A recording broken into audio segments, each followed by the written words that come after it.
السلام علیکم ورحمۃ اللہ وبرکاتہ۔ امید کرتا ہوں کہ آپ سب خوش اور خوشحال ہوں گے۔ آج ہم جانیں گے کہ خواب میں ہاتھی دیکھنا کیسا۔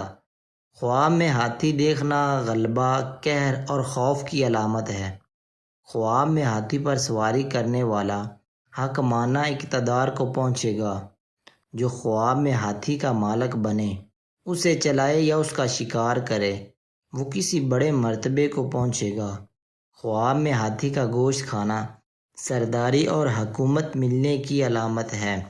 جو دن کے وقت خواب میں دیکھے کہ وہ ہاتھی پر سواری کرتا ہے، اس کے اور اس کی بیوی کے درمیان کوئی تنازع پیدا ہوگا۔ علامہ ابن سیرین نے ایسے خواب کی جو تعبیر بتائی ہے وہ پہلے بیان کی جا چکی ہے، یعنی ایسا شخص اپنی بیوی کو طلاق دے گا۔ ہاتھی کی سواری کرنا غرور و تکبر میں مبتلا ہونے کی علامت ہے۔